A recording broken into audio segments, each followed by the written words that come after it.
All right, we're looking at 3.1.3. X cubed plus 18x minus 30 is 0. This is already in x squared is already 0. So we don't have to do as many steps as we would normally do. So what we do first is just use this z cubed formula that we can see here. And then we get the z value just using some pre-calculus stuff. And then we get to a position right here where we have z cubed being 36 and negative 6.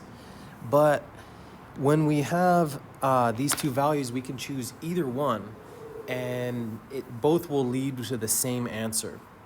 So I'm going to choose z cubed being 36, but again, either one will work.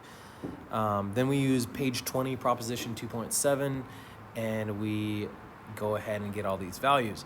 Now, you could take a bit of a shortcut here. Notice that this is just omega, and this is just omega squared using de Moivre's theorem. And then here we finally get omega cubed, or just 1. So that's kind of a bit of a shortcut, but if you just wanted the whole deal, there it is. So there you go. So we have our Z1, Z2, Z3 values, and they are all right here. Then we use this formula xi equals zi minus p over 3zi minus a over 3. And this is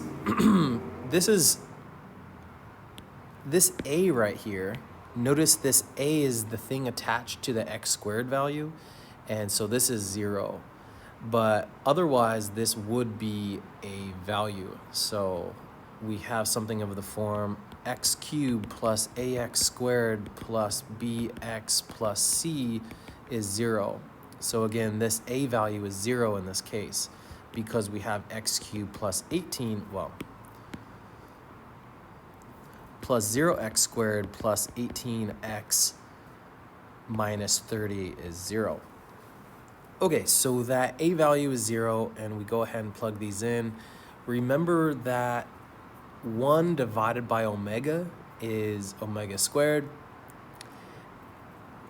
1 divided by omega is omega squared. And let me show you why. Because if we have a plus bi, and so that's the inverse of something, we're going to multiply a minus bi, a minus, that's supposed to be minus, a minus bi. We end up with a minus bi all over a squared plus b squared, which this, it's on the unit circle, so that's just 1, so we get a minus bi. And so we're just flipping back and forth between these two. So this is omega, and this is omega squared, right? And this is omega cubed. So keep going, and we end up with just using this formula here. This is a combination of two formulas. I just put them together for simplification on page, well, it's on 3.1, page number, that's on 3.1, that's on page 47. Yeah, page 47.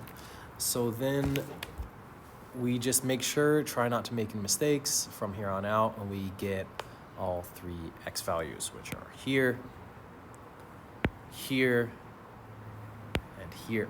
All right.